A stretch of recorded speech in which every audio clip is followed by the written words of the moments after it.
Modern फिजिक्समधलं पुढचं जे topic आहे ते म्हणजे ॲटम्स, मोलिक्युल्स अँड न्यूक्लिया. अर्थात हे जे टॉपिक आहे हे नावावरूनच समजतं आपल्याला. ॲटम्स, त्यांचं स्ट्रक्चर, न्यूक्लियसचे फिनॉमिना आणि मोलिक्युलच्या संदर्भातला आहे. याच्यामध्ये सुरुवातीचा जो पार्ट आहे त्या पार्टमध्ये ॲटमच्या स्ट्रक्चरबद्दल थोडंसं डिस्कशन केलेलं आहे. बोरची जी ॲटॉमिक मॉडेल आहे त्याचा डिटेल स्टडी आपल्याला या टॉपिकमध्ये केलेला आहे.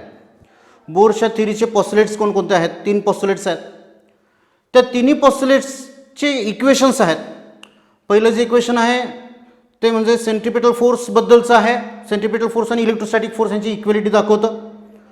दुसरं जे पॉस्युलेट आहे ते अँग्युलर मोमेंटमबद्दलचं आहे. बोर कंडिशन ज्याला आपण म्हणतो ती आहे angular momentum must electron can rotate only on those orbits for which angular momentum is integral multiple of h/2π. आणि तिसरं जे आहे ते इलेक्ट्रॉनच्या ट्रान्झिशनच्या संदर्भातलं आहे.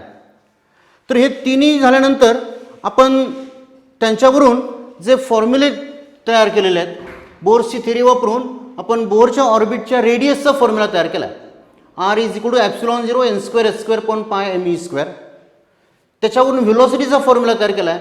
हा जो रेडियसचा फॉर्म्युला आहे त्यावरून आपण सांगू शकतो this radius is directly proportional square of principal quantum number. बाकी सगळ्या व्हॅल्यूज कॉन्स्टंट आहेत, त्यामुळे r is proportional to square of principal quantum number. Velocity is inversely proportional to principal quantum number. आणि एनर्जीचा फॉर्म्युला पण तयार केला, त्यावरून energy is equal to minus negative असते. बाइंडिंग एनर्जी ही टोटल एनर्जी ही निगेटिव्ह असते. Minus me⁴/8 ε0² n² h². आणि याच्यावरून आपण एनर्जी जी आहे that energy is inversely proportional to square of principal quantum number. या व्हॅल्यूज सगळ्या आपण जर का मासची, इलेक्ट्रॉनच्या चार्जेसची, ε0 h प्लँक्स कॉन्स्टंट आहे तो, सगळ्या किमती वापरून जर का आपण हे सॉल्व्ह केलं तर एनर्जीच्या एनर्जीचं इक्वेशन आपण -13.6/n² असं सुद्धा लिहू शकतो. त्यानंतर रेडबर्ग्स किंवा 1/, वेव्ह नंबरचा फॉर्म्युला आपण काढला. 1/λ r × bracket Rydberg, r is the Rydberg constant, 1/p² - 1/n². ह्यातला n म्हणजे आउटर ऑर्बिट नंबर आणि p म्हणजे inner orbit number. Whenever electron jumps from outer orbit to inner orbit त्यावेळेला जी वेव्हलेंथ, जी लाईट एमिट होते त्याची wavelength आपण या सूत्रानं काढत असतो. याच्यामध्ये r म्हणजे रेडबर्ग कॉन्स्टंट आहे. एनर्जी आणि रेडबर्ग कॉन्स्टंट मधलं रिलेशन देखील आपण फाइंड आउट केलं. E = -RhC/n². यानंतर आपण डी ब्रॉग्ली मॅटर वेव्हच्या संदर्भामध्ये आपण पाहिलं, त्याचे काही फॉर्म्युले पाहिले. P = h/λ. लॅम्बडा जे त्याला आपण डी ब्रॉग्ली वेव्हलेंथ असं पण म्हणतो आणि p हा मोमेंटम आहे. हाच फॉर्म्युला आपण इन टर्म्स ऑफ फ्रिक्वेन्सी पण कन्वर्ट करतो. P = hν/c. इलेक्ट्रॉनच्या बाबतीमध्ये या फॉर्म्युल्याचं आणखीन थोडंसं आपण मॉडिफिकेशन केलं आणि लॅम्बडा जो आहे डी ब्रॉग्ली वेव्हलेंथ जी आहे ती h/√2m × e एनर्जी. अशा पद्धतीनं आपण काही फॉर्म्युले या टॉपिकमध्ये पाहिलेत. आता या फॉर्म्युलांचा वापर करून आपण काही प्रॉब्लेम इथं सॉल्व्ह करणार आहोत. पहिला प्रॉब्लेम मी वाचतोय. काय पहा पहिला problem. What will be the angular momentum of an electron if energy of this electron is 0.85 electron volt. आपल्याला जो इलेक्ट्रॉन आहे त्या इलेक्ट्रॉनची एनर्जी जी दिलेली आहे 0.85 इलेक्ट्रॉन व्होल्ट आणि आपल्याला अँग्युलर मोमेंटम विचारलेला आहे. अँग्युलर मोमेंटमचं सूत्र आपल्याला माहिती आहे. Angular momentum is equal to nh/2π. परंतु आपल्याला याच्यामध्ये n हा माहिती नाही, h हा कॉन्स्टंट आहे, 2π हा नंबर आहे, तोही कॉन्स्टंट आहे, पण n ची व्हॅल्यू माहीत नाही. मग ती n ची व्हॅल्यू कशी फाइंड आउट करायची? त्यासाठी मी हे जे दुसरं सूत्र आहे एनर्जीच्या वरचं आपण मगाशी पाहिलेलं फॉर्म्युला लिहून घेतलं, त्यातला हा जो फॉर्म्युला आहे एनर्जी E = -13.6, निगेटिव्ह साईनचा आपण इथं विचार नको करायला. E = 13.6/n². हा फॉर्म्युलामध्ये आपल्याला E माहिती आहे, एनर्जी त्यांनी दिलेली आहे 13.6/n². हा जो फॉर्म्युला आहे हा फॉर्म्युला वापरून आपण n ची व्हॅल्यू कॅल्क्युलेट करू शकतो. आणि ती जी n ची व्हॅल्यू आहे ती n ची व्हॅल्यू जर का आपण पुन्हा ह्या मोमेंटमच्या अँग्युलर मोमेंटमच्या फॉर्म्युलामध्ये वापरली की अँग्युलर मोमेंटम पण आपल्याला कॅल्क्युलेट करता येईल. बघूया आपल्याला कसं कॅल्क्युलेट करता येईल ते. आता पहा या फॉर्म्युल्यामध्ये एनर्जीचा जो फॉर्म्युला आहे 0.85 is equal to 13.6 divided by n square. Therefore n square is equal to 13.6 divided by 0.85. Okay. अर्थात हा जर का परत आपण प्रॉब्लेम किंवा हे कॅल्क्युलेशन जर का केलं तर एन स्क्वेअरची जी किंमत आहे ती अप्रॉक्सिमेटली 16 मिळेल आणि त्यावरून एनची किंमत आपल्याला 4 कॅल्क्युलेट करता येईल. आता ही जी एनची किंमत 4 आपल्याला मिळाली ही आपल्याला अँग्युलर मोमेंटमच्या या फॉर्म्युल्यामध्ये वापरता येईल. 4 into H 6.63 into 10⁻34 upon 2 into pi 3.14. आता जर का यामध्ये किमती वापरल्या आपण हे जर का कॅल्क्युलेशन आपण जर का पूर्ण केलं तर असं लक्षात येईल आपल्याला की हे जे आन्सर आहे आपण किमती सबस्टिट्यूट केल्या हे 2 न भाग झालेला 13.26 मिळेल डिवायडेड बाय 3.14 इंटू 10⁻34. आणि हे कॅल्क्युलेशन जर का आपण केलं तर स्वाभाविक आहे आपल्याला ह्या किमतींवरून असं लक्षात येईल की हा जो रेशो आहे कॅल्क्युलेट करण्याची पण पूर्ण गरज नाही. जे चारही आपल्याला आन्सर्स दिलेले आहेत त्या चारही आन्सरमध्ये 10⁻34 आहे. आपल्या इथं सुद्धा 10⁻34 आलेला आहे. हा जो रेशो आहे हा अप्रॉक्सिमेटली 4 आहे. त्यामुळं जे आन्सर आहे त्या आन्सरमधले हे जे आन्सर डी आहे 4.20 × 10⁻34 हे आपल्याला करेक्ट आन्सर म्हणून सांगता येईल. हे उत्तर सोडवता पण येईल कॅल्क्युलेशन करून आपल्याला हे उत्तर कॅल्क्युलेट करता येईल ते तेवढंच येणार आहे. पण ते कॅल्क्युलेशन बाकीच्या ज्या व्हॅल्यू आहेत त्यांच्यामध्ये खूप मोठं अंतर असल्यामुळं आपण डायरेक्ट हे सुद्धा उत्तर लिहू शकतो. पुढचा प्रॉब्लेम पाहूया आपण. काय प्रॉब्लेम पुढचा.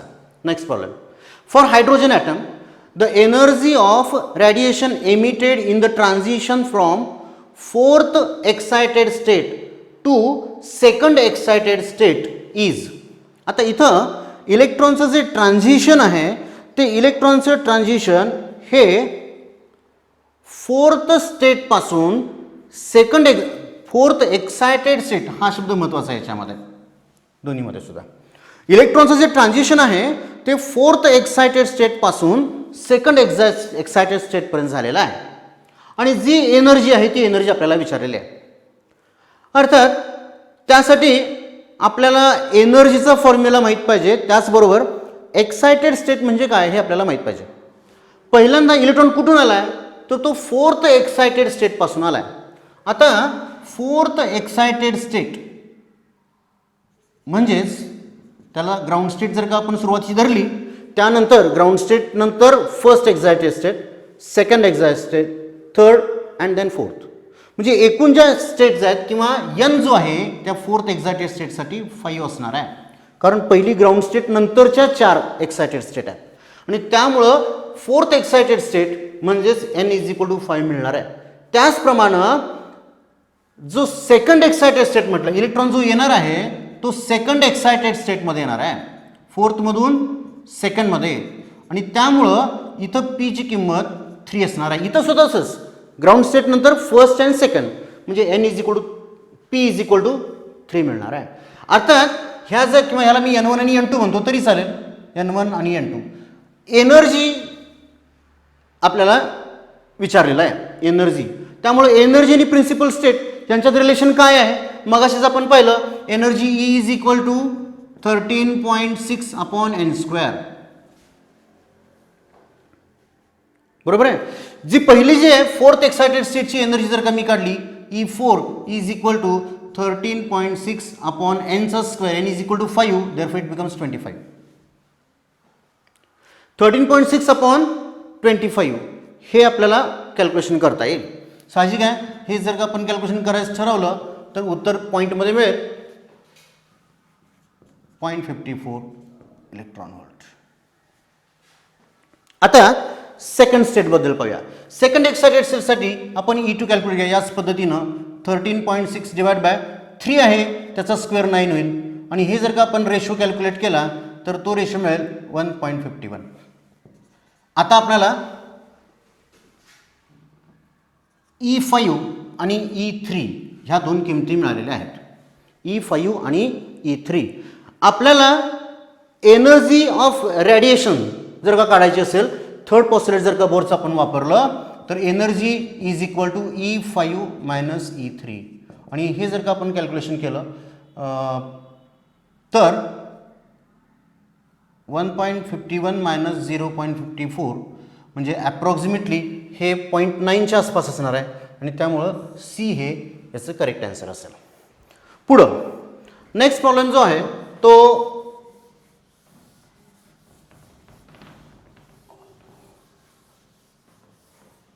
पहा, पुन्हा बोर्सच्या ॲटॉमिक मॉडेलबद्दलचाच त्या संदर्भातलाच प्रॉब्लेम आहे. In Bohr's theory of hydrogen atom electron jumps from higher orbit n to the lower orbit p. Electron हा nth ऑर्बिटमधून pth ऑर्बिटमध्ये येतोय. The wavelength will be minimum for the transition. 4 transitions त्यांनी दिलेत. पहिलं ट्रान्झिशन आहे n is equal to 5 to p is equal to 4.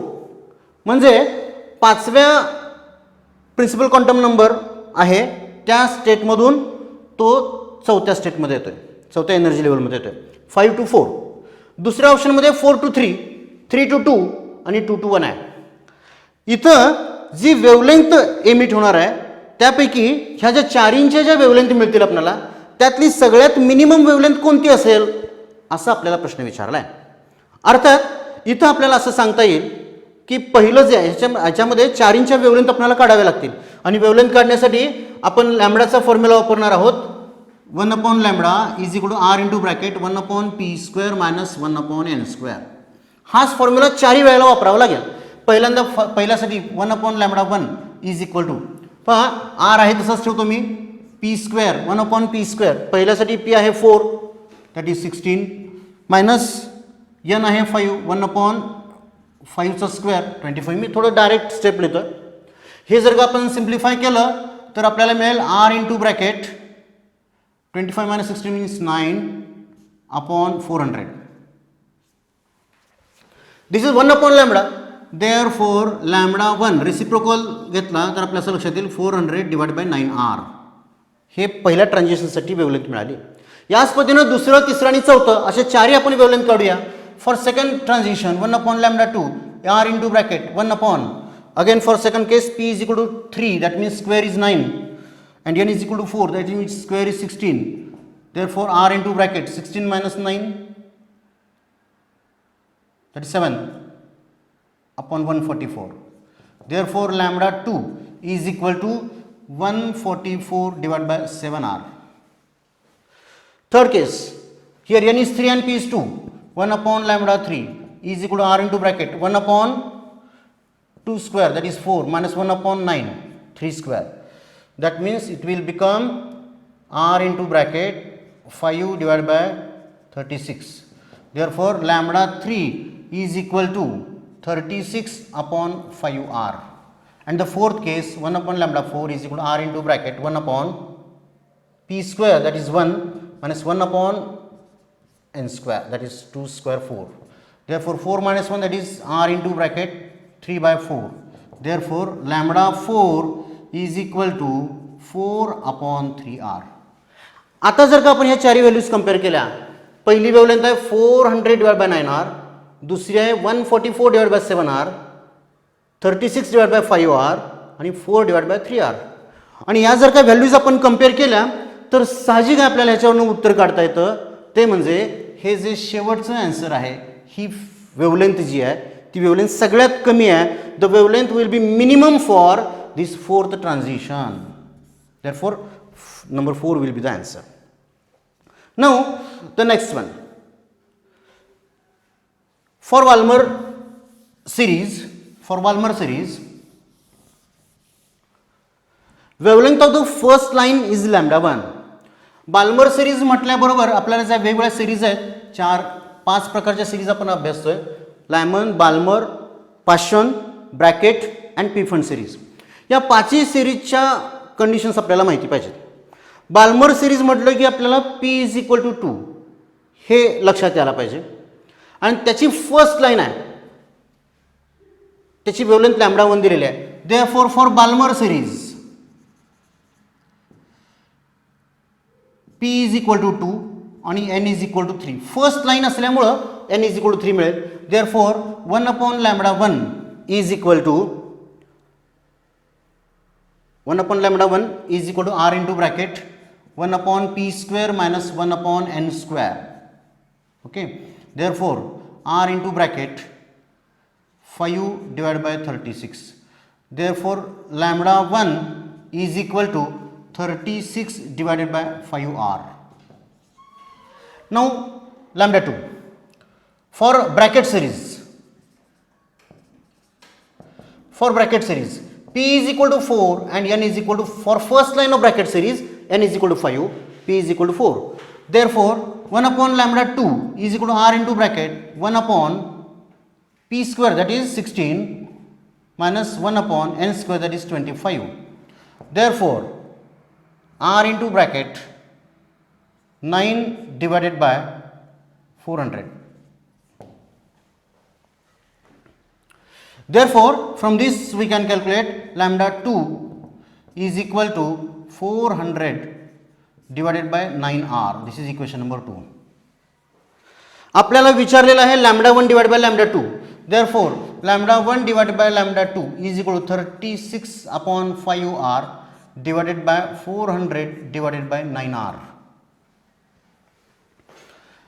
36 divided by 5R into 9R divided by 400. R gets cancelled. आणि हे जर का आपण कॅल्क्युलेशन पूर्ण केलं तर आपल्याला या कॅल्क्युलेशनवरून याचं उत्तर सुद्धा काढता येईल.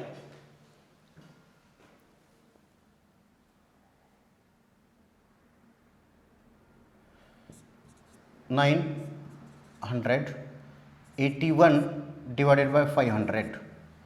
81 divided by 500.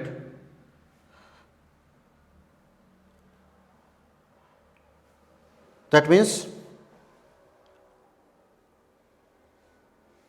the answer will be approximately 0.162. हे कॅल्क्युलेशन आपण करू शकतोय, करून हे उत्तर आपल्याला मिळेल. पुढचे जे प्रॉब्लेम आहेत, पुढचे जे तिन्ही पण आहेत ते पार्टिकल नेचरच्या संदर्भातले आहेत. Wave nature, particle nature, de Broglie hypothesis जे आहे त्यावरून आपल्याला हे पुढचे जे तिन्ही प्रॉब्लेम आहेत ते सॉल्व्ह करायचे आहेत. आता याच्यामध्ये जो पहिला प्रॉब्लेम आहे तो पहा. Find the de Broglie wavelength of an electron with kinetic energy of 120 electron volt. हा एका CET एक्झामला KCET 2015ला विचारलेला प्रश्न आहे. याच्यामध्ये de Broglie wavelength of an electron म्हटलं आहे having kinetic energy 120 electron volt. अर्थात इथं आपल्याला असं लक्षात येईल की जी एनर्जी त्याची आहे ती दिलेली आहे आणि वेवलेंथ आपल्याला विचारलेली आहे. इलेक्ट्रॉनसाठीचा वेवलेंथचा फॉर्म्युला आपल्याला माहिती आहे, lambda is equal to h/2me √2me. अगदी सिंपल असा हा प्रॉब्लेम आहे. सगळ्या किमती वापरून आपल्याला कॅल्क्युलेशन हे याचं व्यवस्थित करायचं आहे. आता याच्यामध्ये पहा, लॅम्बडा जी आहे तिची आपण व्हॅल्यू कॅल्क्युलेट करूया. ची value 6.63 into 10⁻⁻34 upon √2 into m ची व्हॅल्यू 9.1 इंटू 10⁻30 आहे इंटू ई एनर्जी दिलेली आहे 120, पण ती इलेक्ट्रॉन व्होल्टमध्ये आहे, त्याचं आपल्याला ज्यूल्समध्ये कन्वर्ट करावी लागेल SI सिस्टममध्ये. दॅट इज 1.6 इंटू 10⁻19 यांना मल्टिप्लाय करावं लागेल. आणि हे सगळं कॅल्क्युलेशन जर का आपण केलं, अर्थात लॉग टेबलचा वापर करून आपल्याला हे सगळं कॅल्क्युलेशन करावं लागेल, स्क्वेअर रूट सॉल्व करावं लागेल आणि Hनं त्या व्हॅल्यूला डिवाईड करावं लागेल. हा सगळा डिव्हिजन वगैरे पूर्ण केलं की आपल्याला याचे जे उत्तर आहे ते 112 पिकोमीटर, ओके, 10⁻12 मीटर इतकं त्याचं आपल्याला उत्तर मिळेल. हे कॅल्क्युलेशन आपल्याला करावं लागेल, त्यासाठी थोडासा वेळ हा द्यावाच लागेल. पुढचा जो प्रॉब्लेम आहे पहा, तो पुन्हा याच फॉर्म्युल्यावरती आधारित असा हा प्रॉब्लेम आहे. त्याच्यामध्ये an electron of mass m and a photon have same energy. एक इलेक्ट्रॉन आहे आणि एक फोटॉन आहे, त्या दोन्हींची पण एनर्जी सारखी आहे असं म्हटलं आणि ती एनर्जी E इतकी आहे. रेशो ऑफ डी ब्रॉग्ली वेवलेन्स, त्यांच्या डिब्रॉग्ली वेव्हलेंथचा रेशो घ्यायचा आपल्याला. इलेक्ट्रॉनसाठी आपल्याला इक्वेशन माहिती आहे, लॅम्बडा फॉर इलेक्ट्रॉन म्हणूया आपण. इलेक्ट्रॉनची वेव्हलेंथ जी आहे de Broglie wavelength that is equal h upon √2me. Okay. आता याला मी इक्वेशन नंबर 1 म्हटलं. इक्वेशन नंबर 2 जो आहे ते फोटॉनच्यासाठी मला तयार करायचं आहे. आणि फोटॉनची एनर्जी आपल्या सगळ्यांना माहिती आहे E इज इक्वल टू आपण hc अपॉन लॅम्बडा या सूत्रानुसार काढत असतो, किंवा h न्यू किंवा hc अपॉन लॅम्बडा. मग याच्यावरून लॅम्बडा फोटॉनचे जे वेव्हलेंथ आहे ते आपल्याला काढता येईल. ती आपल्याला hc अपॉन E अशी मिळेल. अर्थात हे जे इक्वेशन आलं मी इक्वेशन नंबर 2 म्हणतो. पण आपल्या ह्या दोन्ही वेव्हलेंथचा रेशो घ्यायचा आहे, त्यामुळं lambda E divided by lambda P is equal to h upon square root of 2me divided by hc upon E. Division आहे ती मी इन्व्हर्स मल्टिप्लिकेशन करून लिहितो, h upon square root of 2me into E divided by hc. h cancel होईल. Okay. आणि मग आपल्याला याचं उत्तर अशा रीतीने लिहिता येईल, that is equal to 1 upon c. हा c पहिल्यांदा लिहितो मी, हा E आणि हा स्क्वेअर रूटमध्ये E आहे, ते दोन्ही आपल्याला स्क्वेअर रूट E मध्ये लिहिता येईल, divide by square root of 2m. हे असं आपल्याला आन्सर मिळेल. आणि हे जर का आपण आन्सरमध्ये पाहिलं तर याच्यामध्ये E अपॉन 2m हा 2m डिनॉमिनेटरमध्ये आहे आणि 1 अपॉन c आहे, म्हणजे हे c हे आन्सर असेल 1 अपॉन c. आणि E अपॉन 2m दोन्हीकडं स्क्वेअर रूट आहे म्हणजे रेस टू 1/2. त्यामुळे याच्यामध्ये c हे करेक्ट आन्सर आहे असं आपल्याला सांगता येईल. आता पुढचा प्रॉब्लेम पहा. If the kinetic energy of a particle is increased to 4 times its previous value, the percentage change in its de Broglie wavelength is. Energy आहे एका पार्टिकलची, ती आपण इन्क्रीज करतोय, ती वाढवतोय. आणि किती वाढवतोय तर जी अगोदर त्याची व्हॅल्यू होती त्या व्हॅल्यूच्या 4 पटीनं त्याची आपण एनर्जी वाढवलेली आहे. म्हणजे सुरुवातीला जेवढी एनर्जी होती त्याच्या चौपट एनर्जी ही नंतर असेल. आता काय म्हटलं पहा, percentage change in de Broglie wavelength विचारलेली आहे. त्यामुळे इथं कायनेटिक एनर्जी आणि वेव्हलेंथ यांचं जर का आपण रिलेशन घेतलं तर पुन्हा lambda is equal to h upon square root of 2me. हाच फॉर्म्युला आपला. इथं एनर्जी आहे E. समजा सुरुवातीला जी आहे ती वेव्हलेंथ एवढी असं समजू आपण, ज्याला लॅम्बडा 1 म्हणतो मी, h अपॉन 2me. आता ही जी एनर्जी आहे ती एनर्जी आपण वाढवलेली आहे आणि ह्या ईच्या चौपट केलेली आहे, तर वेव्हलेंथमध्ये काय बदल होईल. आणि तो जो बदल आहे चेंज इन वेव्हलेंथ जे आहे त्याचं पर्सेंटेज आपल्याला घ्यायचं आहे. याला इक्वेशन नंबर 1 असं मी म्हणतो. सेकंड केसमध्ये लॅम्बडा 2 म्हणून मी त्याला h upon square root of 2m. पण आता मात्र इथं एनर्जी आहे ती आपण 4 times इन्क्रीज केलेली आहे म्हणून 4e घेतले. हे जे इक्वेशन आहे त्याला इक्वेशन नंबर 2 म्हणतो आता मी. आता हे जे दोन्ही इक्वेशन्स आहेत त्यांचा सबस्ट्रॅक्शन घेऊया आपण. अर्थात सबस्ट्रॅक्शन घ्यायची झाली तर चेंज इन वेव्हलेंथ असल्यामुळं मी हा जो 4 ही जी टर्म आहे ही 4 ही टर्म म्हणजे हा h आहे तसाच ठेवतो, लॅम्बडा 2 इज इक्वल टू, आणि हा जो 4 आहे तो स्क्वेअर रूटच्या बाहेर घेतो त्यामुळे 2 मिळेल, √2 times me असं हे इक्वेशन मिळेल. हेच इक्वेशन, फक्त हा जो 4 आहे तो स्क्वेअर रूटच्या बाहेर घेतला आहे त्यामुळे 2 आला इथं. बाकी सगळ्या व्हॅल्यू आहे तशा लिहिल्या. आणि हे व्हॅल्यू लिहिल्यानंतर आपल्या असं लक्षात येईल की हा जो 2 जर का आपण सोडला तर बाकीची जी टर्म आहे ती टर्म म्हणजेच लॅम्बडा 1 आहे. आणि म्हणून lambda 2 is equal to 1/2 lambda 1 असं आपल्याला इक्वेशन मिळेल. ठीक आहे. याचा अर्थ लॅम्बडा 2 जो आहे तो लॅम्बडा 1च्या निम्मा झालेला आहे. निम्मा झाला आहे म्हणजेच 50% बदललेला आहे. त्यामुळं पर्सेंटेज चेंज जर का आपल्याला विचारलं असेल तर ते 50% अशा रीतीनं आपल्याला याचं उत्तर सांगता येईल. किंवा हे कॅल्क्युलेशन सुद्धा करता येईल. लॅम्बडा 2 मायनस लॅम्बडा 1 केला की आपल्याला चेंज इन वेव्हलेंथ मिळेल आणि मग त्याचं पर्सेंटेज चेंज इन वेव्हलेंथ परत 1/2 लॅम्बडा 1 मिळेल आणि 1/2 लॅम्बडा 1 म्हणजे 0.5 आणि 0.5 म्हणजेच आपल्याला माहिती आहे की 50% 50%मध्ये कन्वर्ट केल्यावर मिळेल आणि म्हणून इथं डी हे करेक्ट आन्सर असेल. अशा रीतीनं आपल्याला अनेक प्रॉब्लेम जे आहेत ते सोडवता येतील. याच्यावरचे डी ब्रॉग्ली वेव्हलेंथच्या बाबतीतले आणि या टॉपिकमध्ये दुसरा महत्त्वाचा जो टाईप आहे तो म्हणजे वेव्हलेंथच्या संदर्भातला. असे हे जे दोन्ही प्रॉब्लेम्स आहेत, दोन्ही प्रकारचे प्रॉब्लेम आहेत ते आपण जास्तीत जास्त सोडवावेत. नक्कीच हे टॉपिक आपल्याला मार्क देणारं ठरेल.